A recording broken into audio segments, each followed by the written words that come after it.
Bismillahirrahmanirrahim. Assalamualaikum warahmatullahi wabarakatuh.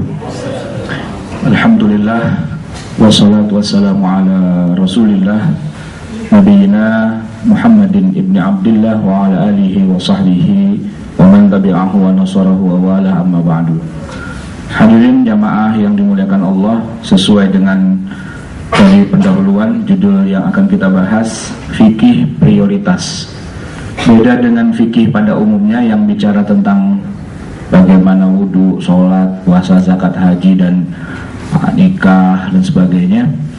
Nah, fikih prioritas ini kita tidak bicara tentang hukum-hukum, tapi lebih merupakan bagaimana kita pandai mendahulukan hal-hal yang lebih penting dari yang penting. Cuman istilah ini memang dikembangkan oleh banyak kalangan, diantaranya misalnya Dr. Yusuf Al-Qaradawi menulis sebuah buku judulnya Fiqhul Aulawiyat, fikih aulawiyah. Aulawiyah itu berarti ini prioritas. Tapi sebenarnya apa yang beliau tulis itu bukan fikih, karena fikih itu kan bicara tentang hukum, halal, haram, dan sebagainya. Tapi beliau menyebut istilah fikih itu dalam arti bahasa secara baku, di mana arti kata fikih itu memang paham, mengerti secara mendalam.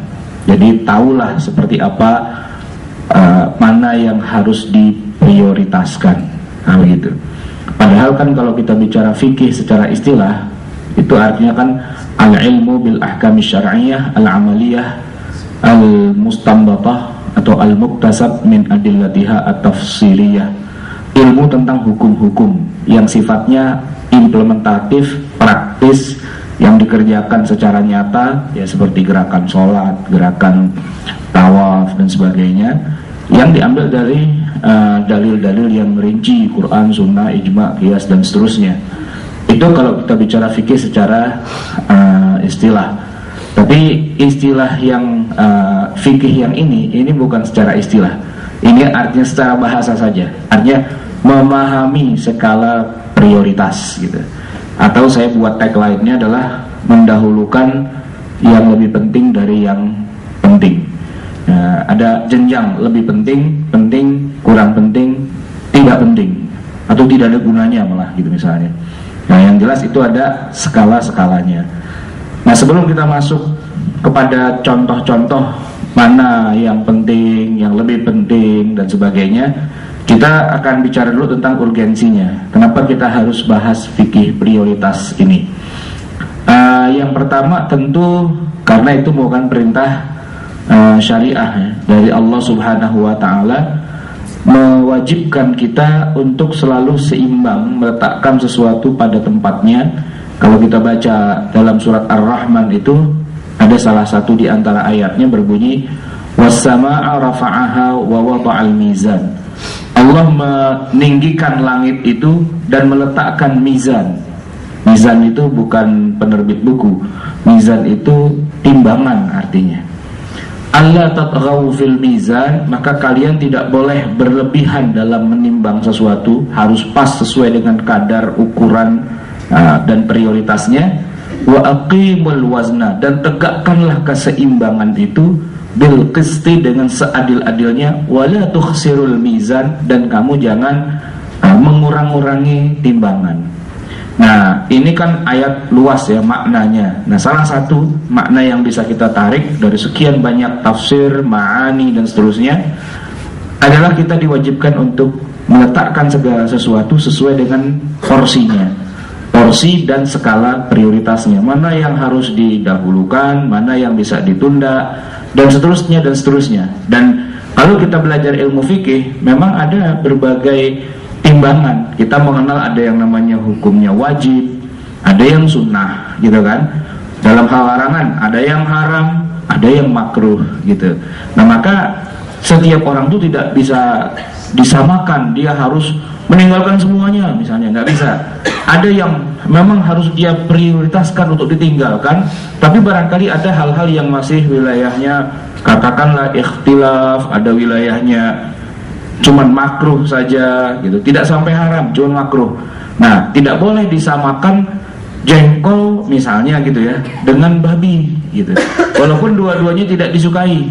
Ya, kalau babi jelas haramnya, berarti mutlak kita tidak boleh memakannya. Tapi kalau jengkol gitu ya, ya para ulama bilang ya itu makruh gitu. Jadi halal apa enggak? Ya halal sih, cuman kurang disukai. Nah, kalau kita disuruh, dipaksa, dikasih laras pistol di pelipis kita, pilih babi apa jengkol? Jawabannya jengkol, kan begitu. Wah, tapi jengkol itu tidak disukai. Ya sekarang pilihannya ada dua, antara yang haram asli mutlak dengan yang makruh saja. Berarti kan ada skala tuh, prioritas. Nah di situ perlu kita belajar tentang mana yang lebih utama, mana yang bisa ditunda. Kemudian ini juga merupakan sunnatullah, ya, bahwa Allah itu ketika menciptakan manusia itu kan pakai kadar juga, pakai ukuran gitu lah. Dan yang namanya ukuran itu katakanlah setiap organ pada tubuh kita pun itu beda-beda ukurannya. Walaupun terbuat dari bahan yang sama, antara rambut dengan alis, ternyata itu punya sistem kepanjangan yang pertumbuhan yang beda ukurannya. Rambut tuh panjang, terus dipotong, tumbuh lagi, dipotong, tumbuh lagi, dibotakin pun tumbuh lagi juga gitu. Tapi alis gitu ya, kalau dibotakin itu tumbuh, tapi kalau udah sampai segini nih, seperti kita semua, berhenti dia panjangnya. Bayangin kalau alis itu nggak berhenti panjangnya, jadi kan nutupin ini kan mata kita. Jadi kalau dipanggil assalamualaikum, buka dulu, waalaikumsalam. Alisnya nggak punya skala prioritas berarti. Nah itu kan kalau kita lihat dalam sunnatullah, dalam alam kita ini, dalam tubuh kita, semua tuh sudah ada kadarnya, sudah ada ketentuannya. Ya katakanlah atmosfer yang ada di bumi kita ini, tekanannya itu satu atmosfer gitu. Kita kalau naik ke atas makin tinggi kan tekanan udara makin berkurang. Coba aja jajalin naik ke atas puncak Himalaya, ketinggian 8.800 meter, susah nafas kita. Apalagi kalau kita naik pesawat terbang dengan ketinggian berapa, 27.000 kaki misalnya begitu. Ya udara di situ tipis banget, tekanannya juga sudah di bawah dari satu atmosfer gitu. Sehingga kalau misalnya ada yang iseng buka jendela gitu kan, keluar semua itu udara yang di dalam, karena tekanannya lebih tinggi. Botol itu tuh botol minuman kita, ya kalau kita dari darat gitu, itu kan udaranya ketekanan satu atmosfer. Begitu kita udah di atas, di ketinggian 11 km dari permukaan laut, tekanannya walaupun kita dalam pesawat, tekanannya juga berkurang gitu. Nah botolnya itu kayak menggelembung begitu. Begitu kita buka, jus gitu. Atau kebalikannya, botol itu kita tutup dari ketinggian itu, begitu kita landing, botol itu keripet gitu ya, dia menyusut. Kenapa? Karena tekanan di dalam botol itu lebih rendah. Nah ini kita ngomong fisika gitu ya. Tapi maksud saya adalah bahwa Allah ketika menciptakan segala sesuatu itu detail dan ada ukuran-ukurannya. Nah kita diwajibkan meletakkan segala sesuatu itu sesuai dengan ukuran-ukurannya. Tidak boleh terbawa oleh perasaan, oleh emosi, oleh selera, oleh apalagi semangat ya, yang membuat kita menjadi tidak lagi objektif dalam berpikir. Itu poinnya. Kemudian adil, ya keadilan itu sesuatu yang mutlak. Suami yang tidak adil pada istrinya, kata Allah nanti ketika dia dibangkitkan di hari kiamat jalannya miring gitu ya. Nggak tahu jalannya miring apa begini atau bagaimana gitu. Tapi keadilan itu menjadi sesuatu yang sifatnya mutlak, harus ada. Nah adil itu secara bahasa kan artinya menempatkan sesuatu pada tempatnya gitu. Jangan sampai yang bukan tempatnya dipaksakan di situ ya. Istilahnya kalau dalam bahasa manajemen itu right man on the right place gitu. Orang yang benar pada tempat yang benar gitu. Nah ini kemampuan untuk meletakkan sesuatu yang tepat sesuai dengan tempatnya ini kalau emang pinter, jago, sangat efektif hasilnya. Katakanlah misalnya gini, ada prajurit budak gitu. Prajurit mungkin karena kena pecahan granat telinganya, budak, kalau ngomong mesti keras-keras gitu kan. Nah kalau yang nggak paham nih komandan, udah suruh pulang kampung, udah lo pensiun aja, nggak ada gunanya. disuruh-suruh mesti teriak-teriak. Tapi kalau komandannya pinter, dia ditempatkan di tempat orang nyundut meriam, gitu kan? Sebab kalau telinganya normal, dikit-dikit nyundut, dia harus tutup telinga. Orang budak nyantai aja, terus nyantai aja, dia nggak pakai tutup telinga kan? Itu kan lebih bermanfaat gitu. Nah, tinggal melihat tiap orang potensinya apa. Nah, dia harus ditempatkan sesuai dengan tempat yang memang sesuai dengan dia. Dan kebanyakan kita di Indonesia ini ya, begitu banyak sarjana yang bekerja bukan pada bidang yang pernah dipelajarinya. Bukan di sini, bukan di sana. Yang dia pelajari apa, yang dia kerjain apa, itu kagak connect, kagak nyambung ya. Termasuk kampus-kampus kita tuh kebanyakan begitu. Institut Pertanian Bogor. Semua sarjananya itu bekerja, tapi tidak ada satupun yang jadi petani gitu ya. Produktif. Ya, kalau kita meletakkan sesuatu pada tempatnya, skala prioritas benar, ya tentu hasilnya jadi akan bagus lah. Kelihatan ada produktivitas yang bisa kita ambil. Dan yang paling penting dari semua, kita bisa keluar dari masalah.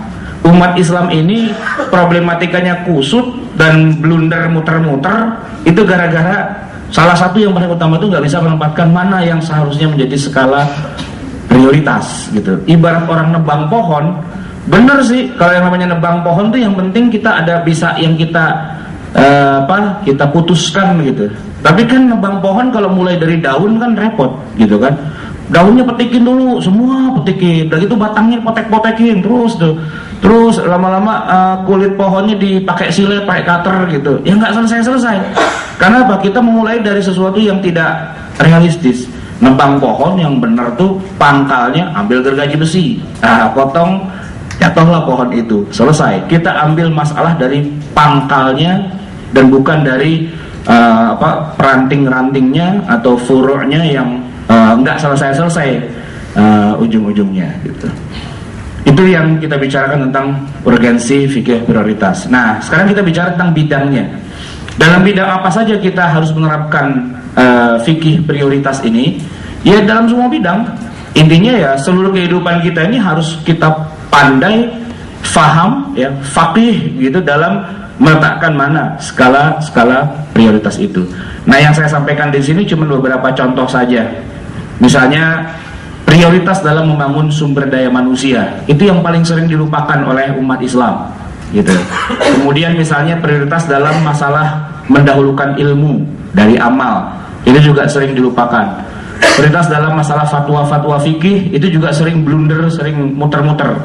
Kemudian juga prioritas dalam masalah ya ibadah sehari-hari. Ini beberapa contoh saja. Prioritas dalam masalah melayani dan membangun umat. Kemudian prioritas dalam masalah bagaimana kita mendahulukan larangan. Kan larangan dalam agama itu banyak. Mana yang harus didahulukan dan mana yang bisa dikesampingkan atau ditaruh di urutan berikutnya gitu. Atau juga prioritas dalam dakwah. Ini kita akan bahas satu persatu dengan contoh-contohnya. Kita mulai dari yang pertama, prioritas membangun sumber daya manusia. Jadi sebenarnya ketika Nabi SAW itu memberikan kabar gembira bahwa nanti di akhir zaman kita ini merupakan umat yang terbesar, gitu ya. Sebenarnya Nabi juga sambil mewanti-wanti juga, jangan cuman besar jumlahnya doang, tapi kualitasnya juga jangan lupa. Maka itu Nabi pernah bersabda, nanti di akhir zaman kalian akan dikerubuti oleh umat-umat yang lain. Yushiku an tatada'a alaikumul umam kama tatada'al aklatu ila qas'atiha. Para sahabat yang lagi asik-asik mendapatkan kabar gembira tiba-tiba jadi kaget. Loh, padahal kita mau jadi paling besar ya Rasulullah, kok tiba-tiba Anda berbicara tentang besar tapi kemudian dikerubuti oleh umat yang lain? Kenapa emang ya Rasulullah? Apakah ada terjadi gerak parabola?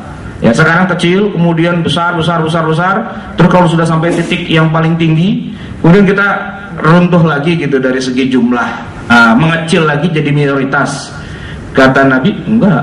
Kalau bicara jumlah, kalian terus naik. Terjadi ledakan penduduk di mana-mana. Coba aja lihat di Gaza itu, di Palestina, diserbu oleh Israel, dihujani bom. Begitu disensus, penduduk bukan berkurang, malah bertambah. Gitu. Kenapa? Ya rupanya siang malam tuh mereka perang, siang perang, malam perang. Kalau siang lawan Israel, malam lawan bininya. Gitu. Jadi produksi anak jalan terus itu, ya. Yang mati banyak, yang lahir banyakan lagi, gitu. Itu juga yang bikin orang-orang di Eropa pada pusing juga itu. Belanda misalnya itu kan pernah salah satu aktivis partai Katoliknya itu bikin sebuah film yang disebarkan lewat jejaring sosial. Ingat ya, beberapa tahun yang lalu namanya film Fitnah. Nah, Geert Wilders itu dalam film itu menggambarkan ini kalau dibiarkan populasinya orang Islam di Belanda, lama-lama nih Belanda jadi negara Islam. Kenapa? Karena orang Belandanya itu pada nggak suka menikah, nggak suka melahirkan anak, nggak suka bikin keluarga. Nih yang imigran nih, dia mari kerjanya bikin anak mulu gitu kan. Banyak, lama-lama populasi Islam itu jadi berkuasa gitu. Maka salah satu warning mereka terhadap dunia gitu ya, katakanlah, yaitu ledakan penduduk umat Islam. Jadi kata Nabi, kalau urusan jumlah kalian sih nggak masalah. Yang jadi masalah, yang dikhawatirkan adalah sumber daya manusianya. Walakinnakum ghutha'un ka ghutha'is sail. Mutu, kualitas, bobot kalian itu yang kata Nabi seperti busa yang dipermainkan ombak gitu. Nah, busa yang dipermainkan ombak itu kan kalau kita lihat secara fisik ya, putih warnanya, meriah, banyak gitu. Tapi sebentar kemudian sirna, hilang. Ya, tergantung ombak itu pergi kemana, disitulah buih-buih itu ikut sama ombak. Di bawahnya ada kekuatan yang lebih besar. Itu penggambaran Nabi 14 abad yang lalu, dan ternyata sekarang inilah kita dapatkan. Kalau bicara jumlah, nih kita nih Indonesia 200 juta paling banyak sedunia. Kalau umat Islam sedunia 1,5 miliar, 200 jutanya ada di Indonesia. Makanya kalau kita bicara kuota yang disepakati di negara-negara anggota konferensi apa sih OKI itu, organisasi konferensi Islam gitu ya, apalah gitu. Kalau Inggrisnya sih OIC, saya tahu OIC gitu ya. Itu kan kesepakatannya bahwa setiap negara yang tergabung dalam OKI itu tidak boleh mengirim jamaah haji melebihi 1/1000 dari jumlah umat Islamnya. Nah, bicara begitu berarti paling besar Indonesia, 200 juta kita nih Muslim di Indonesia, berarti 200.000. Itu pun udah minta negosiasi lagi, tambahin lagi gitu. Maka kalau kita haji Mekah, Madinah, Jeddah, itu kebanyakan orang Indonesia isinya. Saking banyaknya orang Indonesia, sampai pedagangnya pun bisa bahasa Indonesia gitu. Saking banyaknya orang Indonesia. Jadi bahasa nomor 1 di Saudi Arabia itu Arab, nomor 2 Indonesia. Kita bisa belanja pakai duit rupiah gitu, dengan bahasa Indonesia gitu. Sampai-sampai ada pedagang dari Afrika, dia buka toko yang isinya tuh souvenir-souvenir buat khusus orang Indonesia. Dia nggak pakai real, pakai rupiah. Di Jeddah itu ya, namanya Ali gitu, tapi dia kasih nama tokonya Ali Murah gitu. Namanya saja sudah Ali Murah gitu kan. Saya masuk ke bagian belakang, saya bilang, ini karpet bagus-bagus, harganya pakai rupiah. Iya, pakai rupiah. Bapak beli di sini, terima langsung di rumah katanya. Saya bilang, kok bisa? Kan ini karpetnya gede, besar. Nggak apa-apa, saya punya cabang di Tanah Abang katanya. Itu si Ali itu bukan orang Indonesia itu. Ali itu orang Afrika gitu. Tapi dia punya toko di Tanah Abang karena dia tahu potensi terbesar jamaah haji sedunia itu adalah Indonesia gitu loh. Jadi kalau kita di Mekah, di Madinah nyasar, tenang aja, pasti ada orang Indonesia di situ. Ya. Jadi bahasa kedua di sana yang apa diketahui. Saya punya teman yang dia tinggal di Qatar. Dari Qatar tuh kalau kita mau umroh nggak usah pakai ikut jamaah travel bisa, kita bawa mobil aja sendiri, berangkat subuh sampai di Mekah itu kira-kira Isya lah gitu, naik mobil aja gitu, kayak kita dari sini ke mana lah, ke Bali begitu, naik mobil. Itu di perjalanan tengah padang pasir kan suka ada rest area. Nah, dia nggak bisa bahasa Arab karena tinggal di Qatar sebagai ekspatriat itu kan bisanya bahasa Inggris. Pedagang yang di rest area nggak bisa bahasa Inggris, bisanya bahasa Arab. Dia cuma mau beli air di galon gitu, water gitu. Arabnya bingung apa gitu kan, tapi dia bilang pakai isyarat gitu, udah cari sendirilah gitu kan, cari gitu kan, ketemu tuh air, taruh di meja kasir. Pedagang Arabnya bilang, air katanya gitu. Lah, ente bisa bahasa Indonesia? Bisa, orang membantu saya dari zaman saya masih kecil sampai gini hari orang Indonesia semua. Nih kalau kita bicara ngomong jumlah umat Islam sedunia, paling besar tuh Indonesia, gitu loh. Jadi bisa jadi nanti kembali lagi masalah seperti dulu, imam Masjidil Haram itu orang Indonesia, bisa jadi, gitu. Kebanyakan orang Indonesia di sana, gitu. Termasuk di New York sekarang, Pak Samsi Ali itu orang Indonesia, imam besar masjid yang ada di New York, gitu. Dan di beberapa negara yang lain, gitu. Itu luar biasa.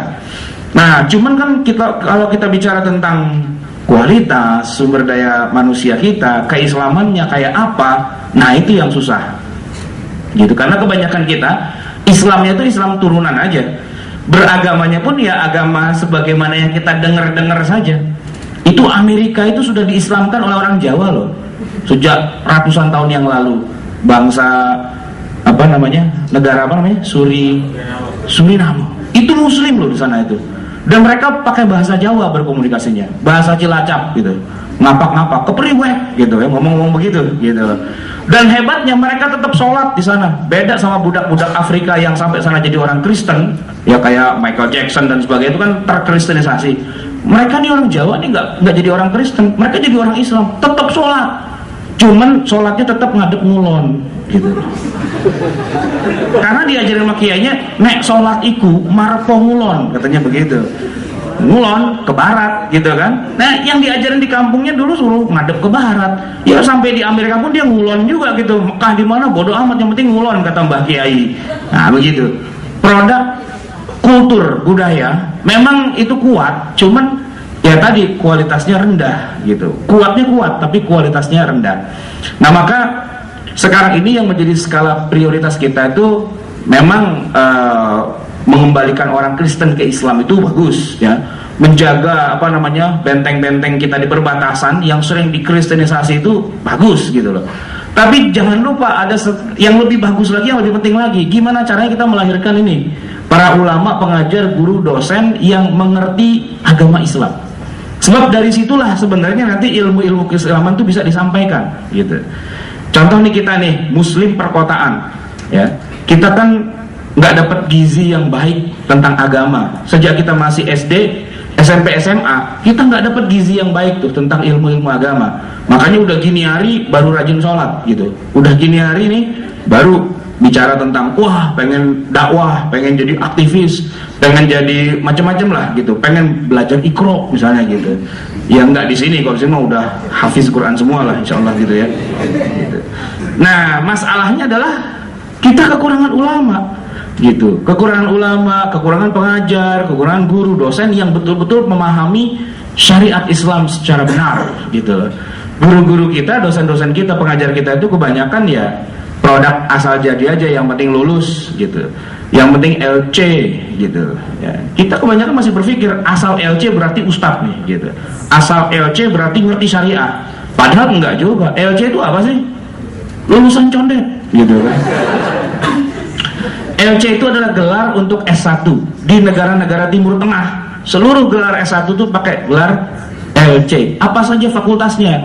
Ada fakultas sastra, ada fakultas yang jadi wartawan tuh jurnalistik dan sebagainya.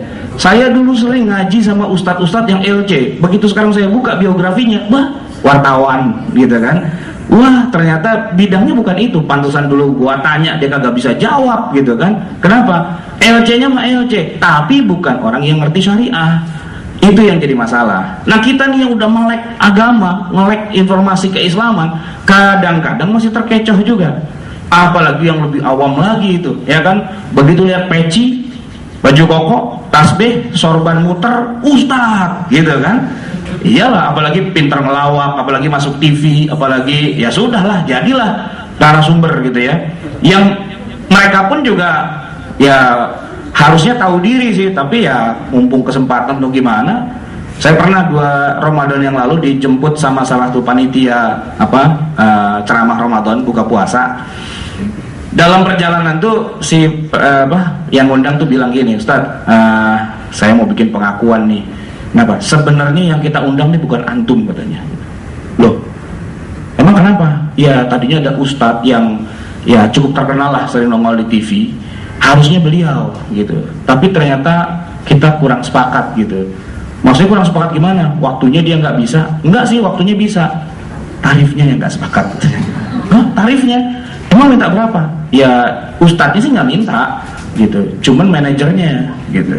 Manajernya minta 30, nggak boleh kurang. Hah, 30? Saya aja dah, saya bilang. 30 juta ya, 30 juta untuk buka puasa 15 menit gitu. Ya wajahnya pasti antum kenal, saya nggak usah sebutin ntar jadi ghibah gitu kan. Tapi maksud saya, ini masyarakat kita ya, panitia sih tahu ngapain kita ngundang yang begitu gitu kan. Tapi bos gitu ya, yang punya perusahaan dan sebagainya itu pengen yang kualitas seperti itu. Nah, saya bilang sebenarnya nggak salah ustadz-ustadz itu jadi ustadz yang besar, punya nama besar, tapi mbok iyo gitu.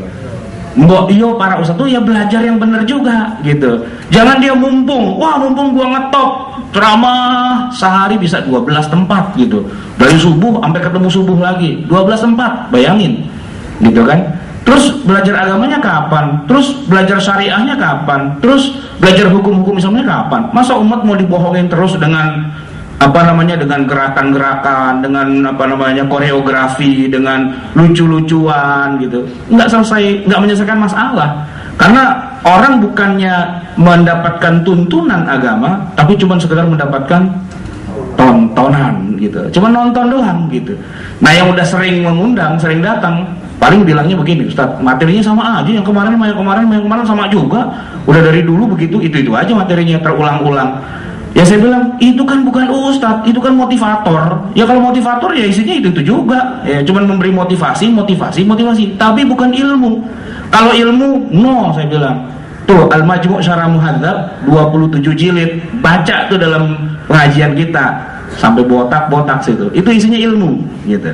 Nah, kebanyakan kita tidak berorientasi ke sana gitu ya. Maka muridnya, mahasiswanya dan bangsanya pun juga nggak pinter-pinter juga. Orang gurunya begitu-begitu aja. Maka dalam bahasa Arab itu ada ungkapan faqidus syai'i la yu'tihi. Orang yang nggak punya apa-apa ya dia nggak bisa memberikan apa-apa. Nah, begitu juga kita nggak punya nih orang-orang profesional ya, baik itu pegawai atau buruh ya, ilmuwan yang betul-betul ilmuwan. Kalau gelar sarjananya juga banyak gitu. Saya dekat rumah saya itu ada sebuah rumah, itu ada pengacara, lawyer gitu. Saya hitungin titelnya, gelarnya itu nggak muat tuh papan namanya itu, dari pojok paling kiri sampai paling kanan tuh nggak berhenti itu ya, MA, MBA, apalagi itu MM gitu, semua tuh ada gelarnya. Tapi begitu saya ketemu orangnya gitu-gitu aja, cuman celongok aja gitu kan. Kenapa? Karena dia kolektor titel dan gelar gitu.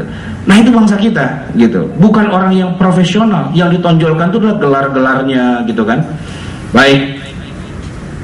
Kemudian nih, kalau saya bicara prioritas yang kedua nih, ilmu harusnya diprioritaskan dari amal. Maksudnya bukan berarti kita nggak boleh beramal. Beramal itu penting, tapi kalau beramal tanpa ilmu itu bahaya dan bisa merusak. Oleh karena itu kita nih sebelum bicara dakwah mestinya belajar agama dulu. Saya sering kali diprotes kalau ngomong begini sama sesama ustadz gitu, atau sesama orang yang ngaku-ngaku ustadz. Dia bilang apa? Jangan gitu ustadz, kalau semua mesti belajar agama yang dalam dulu, kita dakwahnya kapan? Gitu. Bukankah Nabi mengatakan balighu anni walau ayat, sampaikan tentang aku walaupun cuma satu ayat. Jadi walaupun kita cuma tahunya satu ayat, kita wajib menyampaikan. Dia bilang begitu. Saya bilang hadis itu tidak salah. Yang salah itu ente memahaminya keliru. Bukan kalau udah tahu satu hadis berarti sudah wajib dakwah, bukan. Sampaikan tentang aku walaupun satu ayat, itu maksudnya apa? Walaupun bisanya nyampein cuma satu ayat, nggak apa-apa, sampaikan. Tapi ente itu harus 6.600 sekian ayat. Kuasain dulu ilmunya. Sebab antara satu ayat dengan ayat yang lain itu punya keterkaitan. Kalau kita memahami ayat sepotong-sepotong, khomer itu halal jadinya. Khomer itu halal jadinya. Karena di dalam surat An-Nahl Allah berfirman, "Wa min syajarin nakhili wal a'nabi", dari pohon anggur dan pohon kurma dan anggur, "tattakhiduna minhu sakaran", kamu bisa bikin minuman yang memabukkan, "wa manafi'u linnas", dan juga manfaat-manfaat yang besar, wa rizqan hasana, dan rizki yang baik. Itu cek di Al-Quran itu. Dari pohon anggur, pohon kurma, kamu bisa membuat khamr yang memabukkan dan bisa mendapatkan rizki yang baik. Itu ayat Quran. Nah, saya bilang, kalau kita pakai ayat itu, berarti Allah mengizinkan kita bikin khamr, mengizinkan kita jual beli khamr, bisnis narkoba, dan seterusnya. Ayat itu mendukung.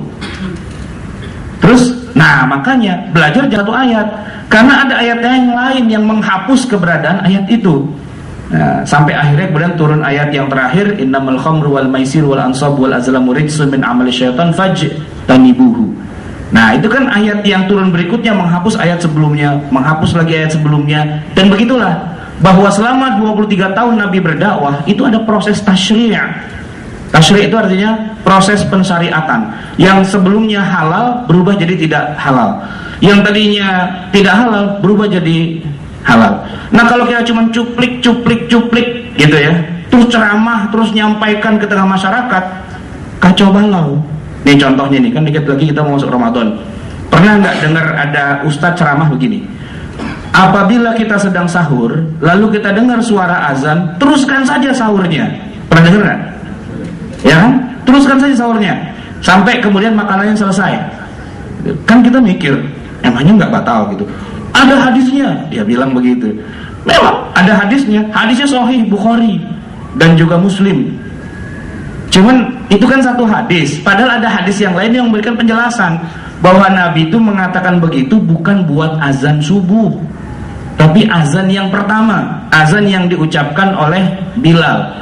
Ya, hadis yang lain menyebutkan apabila kamu mendengar Bilal mengumandangkan azan dan kamu sedang makan sahur, teruskan saja. Begitu bunyi hadisnya. Karena belum datang waktu subuh, dan azannya Bilal itu untuk membangunkan orang yang sedang tidur dan memberitahu orang yang sedang tahajud bahwa inilah waktunya sahur. Nah, kalau ente kebetulan lagi makan sahur, dengar suara azan Bilal, terusin aja. Emang bener, cuman itu untuk azan yang pertama, bukan azan yang subuh ya, karena di masa Nabi ada 2 azan. Nah, ini kagak tahu urusan, nggak tahu apa, main kebet aja Sahih Bukhari, ambil satu hadis, kan saya baru tahu satu hadis, pakai. Lalu dia ceramah, dia berfatwa kemana-mana, gitu. Nah, kalau ada orang yang awam, dia nggak tahu, dia dengerin ceramah seperti itu, lalu dia makan, batal puasanya, dan kalau nanti dihukum di akhirat, yang ceramah itu yang digebukin duluan. Iyalah, orang nggak punya ilmu kok keluarin fatwa. Ilmunya cuma satu hadis, 1 biji, itu pun terjemahan, dia keluarin fatwa. Nah, ya kan? Nah, ya main salah-salahan lah, ntar yang ngikutin juga sesat, yang ngajarin juga sesat, gitu kan? Maka belajar agama itu bukan sesuatu yang sifatnya bisa sekedar dapat satu ilmu lalu menyampaikan, tidak. Tanpa harus kita mengatakan bahwa wah kalau gitu nggak usah dakwah aja deh. Bukan. Dakwah dalam arti memotivasi, mengajak, oke. Tapi dakwah dalam arti memberikan fatwa dan hukum, ntar dulu. Akan lebih baik kita mengatakan, oh saya tidak tahu, oh tanyakan saja sama ustadz yang lebih ngerti. Begitu. Saya ini, walaupun saya belajar ilmu fikih dan sebagainya, saya tidak pernah berfatwa. Saya tidak pernah memberikan jawaban hukum. Kalaupun saya memberikan jawaban, saya selalu mengandalkan ulama-ulama saja. Kalau Imam Syafi'i bilang begini, kalau Imam Abu Hanifah bilang begini, gitu kan? Jadi kalau misalnya salah, bukan saya, salahin tuh Syafi'i, gitu kan? Salahin tuh Abu Hanifah, gitu loh. Saya emang ngeles saja, gitu. Kenapa? Oleh karena itu, kalau yang nggak biasa bingung, Ustadz saya butuh jawaban yang benar, bukan minta jawabannya Syafi'i, bukan minta jawabannya Abu Hanifah, saya minta Rasulullah, gitu katanya, ya kan? Atau jawaban dari Ustadz sendiri gimana? Saya bilang, saya bukan ulama, saya bukan ahli fatwa, saya orang yang belajar ilmu fikih. Nah, kalau antum nanya tentang fatwa tertentu, saya tidak akan menjawab karena saya bukan ulama, saya bukan ahli fikih, gitu kan? Saya hanya mengatakan bahwa Abu Hanifah bilang begini, Asy-Syafi'i bilang begini, Ahmad bin Hanbal bilang begini, dan mereka itu memang ulama mujtahid mutlak, paling tinggi, paling top. Udah nggak ada lagi yang bisa ngelebihin dari mereka, begitu. Artinya saya memberikan jawaban yang sudah sesuai dengan yang seharusnya, gitu.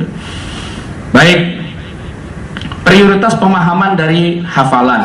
Nih ya, kita kan banyak nih setiap tahun para ulama bikin acara maulidan gitu. Dan di acara maulidan itu suka dibacakan yang namanya kisah kelahiran Nabi SAW, ya kan? Saya orang Betawi, bisa juga tuh, karena sejak kecil saya belajar yang namanya Maulid Barzanji. Itu kita hafal tuh, dari fasal pertama, fasal kedua, ketiga, sampai yang terakhir tuh hafal. Cuman kalau ditanya maksudnya apa, kagak tahu. Dari kecil kita suruh ngapalin doang gitu. Saya baru pahamnya ketika saya sudah kuliah, belajar bahasa Arab.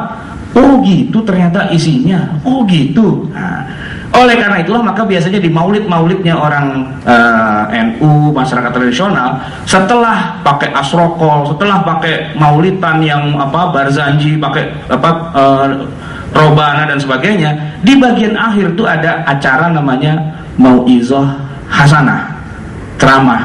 Sebenarnya ceramah itu maksudnya begini, karena orang-orang tuh awam semua. Tadi tuh yang dibaca itu maksudnya begini loh, menjelaskan tuh sebenarnya gitu.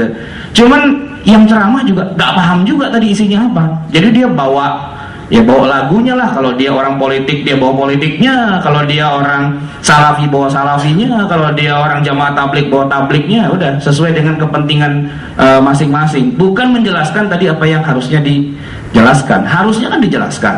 Masa tiap tahun maulid tapi nggak paham-paham sirah nabawiyah? Gimana? Mestinya kan tiap tahun itu orang maulidan judulnya kan mengingat sejarahnya Nabi. Harusnya kan kita pintar banget gitu. Ya kalau Soeharto saja bisa kok G30S PKI itu dibikin filmnya dan tiap tahun diputar-putar gitu kan, sampai semua orang tuh ya kalau bahasanya orang-orang PKI-nya sih, wah pintar banget Soeharto dalam bikin doktrin dan bikin cekok ya, dicekokin orang-orang semua itu. Tapi ya itu urusan mereka lah ya, mau PKI mau bukan PKI. Tapi saya melihat bahwa ya begitu harusnya. Jadi faham dan bukan sekedar hafal. Begitu juga tujuan dan bukan penampilan. Itu yang harus jadi skala prioritas. Kalau penampilan biasa gini ya, mau jadi ustadz tuh gampang banget loh. Tinggal ke Tanah Abang, beli peci putih, beli baju koko, beli sorban ngelingker, ya kan, sama tasbih, udah jadi kayak ustadz gitu kan. Walaupun baca Quran Iqra jilid 2 nggak naik-naik gitu. Ya, bukan di sini, bukan ya, di Tanah Abang itu yang begitu biasanya. Nah, ini juga prioritas syariah dari syiar. Kita kan terbiasa tuh syiar. Syiar yang paling besar di Indonesia itulah syiar pergi haji. Ya, karena kita ini sampai antrian berangkat haji sampai 10 tahun ke depan. Ya kan, syiarnya luar biasa gitu. Cuma syariahnya belum tentu loh itu. Bapak-bapak dan ibu-ibu yang pergi haji itu ngerti tentang bagaimana sholat dalam perjalanan. Belum tentu loh. Caranya tayamum belum tentu dia ngerti. Ya, apa yang membatalkan sholat, apa yang belum tentu dia ngerti. Gitu loh. Makanya kadang-kadang saya suka lucu kalau di depan Ka'bah itu ngelihat orang-orang Indonesia, mereka tuh ngejar-ngejar mau nyium Ka'bah, mau nyium Hajar Aswad gitu ya. Demi sekedar untuk mencari yang syiar, nanti bisa buat ceritakan di kampung, wah Ka'bah buat cium tuh, gitu kan. Tapi dia nggak tahu tata cara sholat, gitu. Gini, ini kan Ka'bah nih, ini Ka'bah, ya. Sudah qomat kita harusnya sholat. Saya sudah dapat tempat paling depan, ini Ka'bah, saya udah paling depan nih, dekat banget saya sama Ka'bah ini, nempel. Saya juga bingung, saya rukuknya gimana? Paling rukuknya agak begini-begini sedikit, gitu ya. Datang tuh orang masuk di sini di depan saya, cet gitu kan. Lalu mau ruku bagaimana, gitu kan, mau sujud bagaimana? Ya dia nggak tahu urusan sholat, pokoknya nempel sama Ka'bah dia pikir udah sholat itu. Dan yang seperti itu jumlahnya banyak, sampai Mufti Saudi Arabia bilang kalau ente mau tahu betapa bodohnya umat Islam, datang ke Masjidil Haram, kita akan lihat demonstrasi kebodohan umat Islam. Ya emang bodoh semua rata-rata. Kenapa? Karena mereka cuma syiarnya doang, tapi syariahnya nggak paham. Lihat aja bagaimana orang lagi sholat dilewatin, dilangkahin dan sebagainya. Ya itu contoh. Itu yang haji loh. Gimana yang kagak haji di Indonesia kan begitu ya. Itu kan ketika haji diselamatin ya, didoain, dititipin doa segala macam. Karena sudah dianggap kalau haji itu doanya pasti makbul. Apalagi di depan Ka'bah. Dia kagak tahu yang nitip doa banyak banget. Makanya dipakai catatan kan. Gitu. Catatannya banyak. Wah lagi doa ketabrak lagi, doa ketabrak lagi. Nih dalam masalah fatwa fikih itu udah habis belum waktunya? Udah pas ya, habis ya? Jam 1 ya? Hah? Belum? Ya terbilang ya kalau udah habis ya. Tadi saya kalau misalnya udah habis mau bilang, udah baca sendirilah begitu. Dalam masalah fatwa fikih ya, kita harus perhatikan mana yang wajib dari yang sunnah. Yang wajib dulu, yang sunnah ya bukannya nggak penting sih, tapi ya kalau kan nggak mungkin ya kita rajin sholat duha, rajin sholat tasbih, tapi nggak sholat maghrib. Alasannya macet.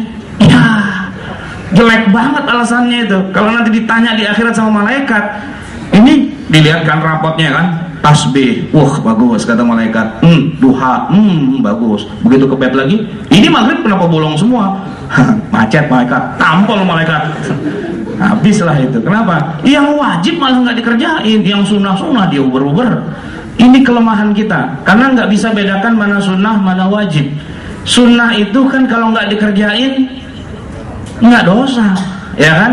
Tapi kalau wajib, wah itu jadi dosa gitu. Jatuhnya kita masuk neraka kalau nggak ngerjain yang wajib.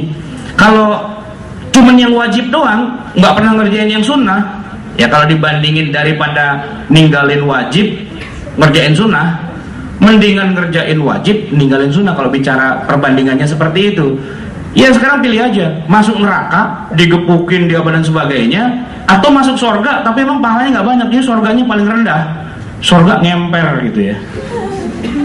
Milih mana? Di surga tapi ngemper, sama di neraka? Di surga walaupun ngemper dikit nggak apa-apa kan, surga juga gitu kan. Ya kalau bicara yang banyak ngamalin sunnahnya, punya istana, punya kondominium, punya apa gitu, ya emang kita jadi merasa rugi banget. Tapi begitu kita nengok ke neraka, lagi digebukin, mendingan kita di sini walaupun gelar tiker gitu istilahnya. Di surga ada tiker gitu ya. Begitu juga yang haram dari yang makruh gitu kan. Banyak orang tuh meninggalkan yang makruh-makruh dan ngeributin yang makruh, padahal yang haram, pasti haramnya itu sudah jelas. Contoh yang gampang lah ya, makruh itu misalnya makanan yang syubhat itu kan makruh, harus kita tinggalkan.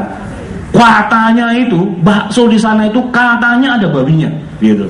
Wah itu ribut ya, ribut media massa bla bla bla bla bla gitu. Tapi yang jelas-jelas pasti haramnya itu santai-santai aja. Apa itu? Duit hasil korupsi. Panitia maulid ngirim proposal kepada tokoh masyarakat, dia tuh koruptor, udah ketahuan gitu loh. Buat apa? Buat maulid gitu, buat bikin kegiatan keislaman, kan udah pasti haramnya. Masyarakat nggak peduli gitu. Lo koruptor urusan lo, tapi kita minta sumbangan tetap gitu kan. Nah itu yang saya bilang, yang makruh kita kita tinggalkan banget, yang udah pasti haramnya dihajar juga, disikat juga gitu. Bahkan ada lagi yang sekarang yang haram berubah jadi halal gitu, dengan alasan ini kan ghanimah, ini kan harta rampasan perang. Nah, daripada dimakan sama orang kafir, mendingan kita yang makan gitu. Nah itu kan logika-logika cari-cari pembenaran ya, alibi gitu, yang dibikin-bikin, hilah syar'iyah. Padahal yang namanya haram ya tetap haram gitu. Juga ini ya, prioritas memudahkan dari memberatkan ya. Ini saya kasih contoh. Di Indonesia hampir semua kiai dan ulama itu bilang haram vaksin meningitis buat berangkat haji dan umroh. Kenapa? Katanya itu ada babinya gitu. Nah gitu. Sementara yang saya lihat di Saudi Arabia, di Mesir, di negara-negara lain, mereka cuek-cuek aja tuh, suntik-suntikin gitu nggak ada masalah. Bahkan di bandara King Abdul Aziz, siapa yang nggak bawa kartu kuning bahwa dia sudah disuntik juga di situ, gitu kan? Di sini dia udah beli nih kartu kuning, dia nggak mau suntik, katanya ada babinya, mendingan saya beli aja kartu kuningnya 200.000 gitu kan? Padahal sih bukan karena babi, takut disuntik sebenarnya gitu. Begitu berangkat ke sana, dia nggak punya kartu kuning gitu ya, atau kehilangan kartu kuningnya, itu masuk ke ruangan dokter di sana langsung disuntik meningitis gitu. Nah di Indonesia orang kalau sudah dengar yang namanya babi gitu, itu udah talak 3 gitu. Padahal kalau kita lihat ilmu fikihnya sebenarnya nggak babi-babi amat sebenarnya gitu, karena babinya sudah berubah ya, babinya sudah berubah. Ini saya kasih contoh, ada babi mati dipendam di dalam tanah, lalu tanahnya itu kan jadi subur kan. Kalau kita tancepin pohon singkong, singkongnya itu jadi gede gitu ya, segede paha orang dewasa. Saya tanya, boleh nggak kita makan singkongnya? Boleh. Kenapa? Karena yang kita makan singkong, bukan babi. Walaupun dia tumbuh dari tubuhnya babi, gitu kan? Singkongnya pun juga rasa singkong, bukan rasa babi, ya kan? Enggak lah, singkong tetap singkong, biar bagaimanapun. Karena dia sudah mengalami proses istihalah, perubahan wujud, istihalah, perubahan wujud. Nah gitu. Lain halnya kalau kita lagi makan singkong, singkongnya dikolak gitu ya, dikuahin, pas lagi makan, kotak, tulang babi gitu misalnya. Nah itu baru haram lah, ketahuan, ya kan. Tapi kalau babi berubah jadi tanah, tanahnya jadi subur, suburnya kemudian buat ditanami singkong, itu kan udah berubah. Nah kurang lebih begitulah yang namanya proses pembuatan vaksin-vaksin itu, dia sudah mengalami perubahan sebenarnya. Itu kalau menurut ulama-ulama Hanafi di Timur Tengah. Tapi kita di Indonesia memang urusan kita dengan babi itu agak punya sejarah yang kelam barangkali ya. Iya, orang Indonesia itu kalau udah bilang babi itu, saya mungkin pernah cerita di sini. Ada seorang kiai hobinya ngerokok. Ya. Kita bilang, Ustaz itu haram loh gitu. Terserah gitu. Pokoknya buat saya rokok itu fardu ain, dia bilang gitu. Rokok fardu ain. Kenapa? Saya kiai di pesantren, tugas saya ngajar dan ngajar pakai kitab, tapi huruf di kitab itu nggak kelihatan kalau nggak ngerokok dulu, dia bilang. Jadi mala yatimul wajib illa bihi fahuwa wajib. Nah, ngajar wajib, ya kan? Tapi nggak bisa ngajar kalau nggak ngerokok. Berarti rokok hukumnya wajib. Nah, fardu ain gitu. Dia keluar kaidah usulnya itu keluar. Emang ngerti kaidah kan gitu. Susah saya ngadepin kiai kayak gini kan. Mau dari mana lagi nih saya mau kerjain kan? Akhirnya saya bilang begini. Ini mohon maaf Pak Kiai. Saya cuma dengar kabar burung, nggak tahu bener nggak tahu nggak. Katanya sih rokoknya Pak Kiai itu kan ada filternya. Itu filternya tuh terbuat dari ekstrak babi juga loh itu. Langsung dia ambil rokoknya, dia banting, astagfirullah, babi tuh ternyata. Ya.